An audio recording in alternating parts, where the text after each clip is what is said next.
In the London Derby at the weekend, we witnessed Thomas Frank's tactical disaster class. Let us take a look at the manifestation of this disaster class.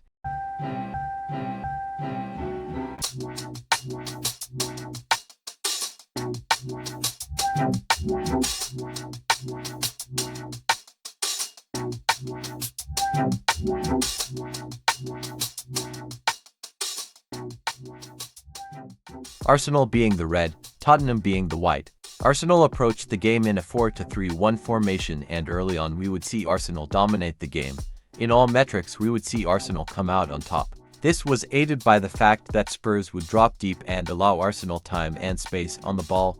Arsenal would build up in a back 3-1 shape. We would for the most part see both fullbacks push upfield in order to add the numerical advantage upfield. This would mean that Martin Zubimendi and Declan Rice would form part of the back 3-1 shape.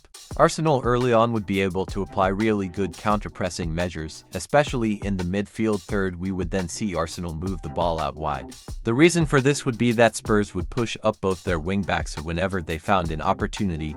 This would leave open spaces out wide, which we would see Arsenal exploit.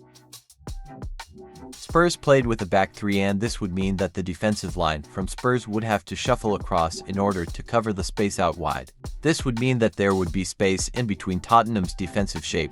This is one of the tactical flaws of Thomas Frank in this game, but more on that later. Arsenal would also look to have Mikel Merino drop deep and look to pull the Tottenham defenders out of position, looking to create space behind the Tottenham defense. This is how Leandro Trossard scored the first goal for Arsenal. We would also see frequently Arsenal applying this tactic, consistently breaking down Tottenham.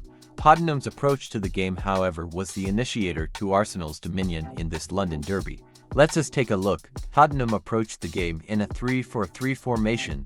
This formation was not well suited for the Spurs players. First of all, Palhinha and Bentancur would in this game frequently struggling to get on the ball in between the Arsenal players in order to penetrate. Not only this, but these two Spurs players would oftentimes be deep assisting in defense, leaving no central players who could receive the ball on the half turn and look to progress as the team forward. The knock-on effect of this was that it would make it difficult for the Tottenham forwards to get on the ball. This was also worsened by the fact that Arsenal would be able to apply their well-orchestrated press. Upfield, Mohamed Kudus and Wilson Odobert would attack the half spaces. This approach would make it hard for Spurs to have fluently attacks, as their most creative players would be tucked infield, not having any influence out wide. Spurs would then look to push upfield their fullbacks. This would not work out in the favor of Tottenham for the most part, as Arsenal would be really good at attacking the space left open in behind Spurs. As stated, Spurs would have their defensive shape pulled to one side of the pitch for the most part. This would create spaces open in the center of the pitch, which would then allow Arsenal to exploit the space left open by Spurs.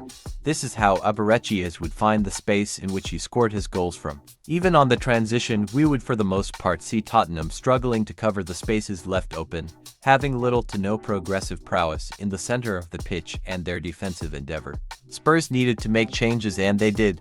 They added Xavi Simons into the game, which would improve their central progressive play. Spurs would then also change and begin to defend in a back four.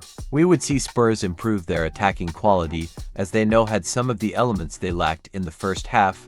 Not only this, but Arsenal would also drop off from pressing at this point, as they were well ahead. However, we would also see Tottenham struggling defensively, as they did in the first half, indicated in the goal that was scored by Abarechias. The London derby left us quite entertained. However, one manager, Thomas Frank, had the wrong approach to the game, and as a result Tottenham conceded goals in the first half that set the tone for the rest of the game.